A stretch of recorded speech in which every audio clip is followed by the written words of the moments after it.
حضرت لقمان علیہ السلام اپنے بیٹے کو نیکی کا حکم دو اور برائی سے روکو.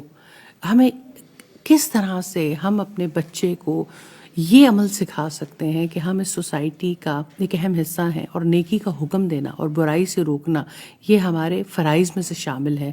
کیونکہ ہم تو کہتے نظر آتے ہیں کہ بچ جاؤ، کسی کے معاملے میں نہیں آنا، کسی کے کام میں نہیں پڑنا، تجھ کو پرائی کیا پڑی اپنی نبیڑ، اپنے کام سے کام رکھنا، ارد گرد نہیں دیکھنا. اور برائی سے روکنا تو ایک بہت ہی معیوب عمل سمجھا جانا شروع ہو گیا.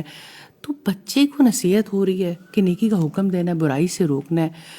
یہ کیریکٹرسٹکس اور اس پہ بلیف ہونا اور اس بلیف کے ساتھ اس کو اپنے بچے کی شخصیت میں لے کر آنا، یہ کس طرح ممکن ہے؟ پہلی بات تو یہ ہے فائزہ کہ بڑا ہی اہم سوال کیا ہے.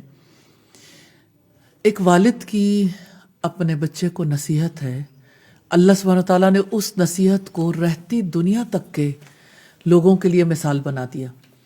باپ کا مائنڈ سیٹ ہے نا، باپ اگر اپنے بچے کو اچھے انسان کے طور پر اٹھانا چاہتا ہے تو باپ کو فکر لاحق ہوگی کہ اب اس کا یعنی اس کی سوچ کیسی ہو، اس کا اللہ سبحانہ تعالیٰ سے تعلق کیسا ہو، اس کی چال ڈھال کیسی ہو، اس کی آواز کی پچ کیسی ہو اور اس کے کام کیسے ہوں، اس کا مزاج کیسا ہو. تو یہاں پر ہم پہنچے ہیں کہ جو مشن ہے نا، اس مشن کو انجام دینے کے لیے اور جو ایک رسپانسبلٹی اللہ سبحانہ تعالیٰ نے تمام مسلمانوں پر عائد کی ہے، کنتم خیر امت اخرجت للناس، تم بہترین امت ہو جسے لوگوں کے لیے نکالا گیا. تم لوگوں کو نیکی کا حکم دیتے ہو، برائی سے روکتے ہو.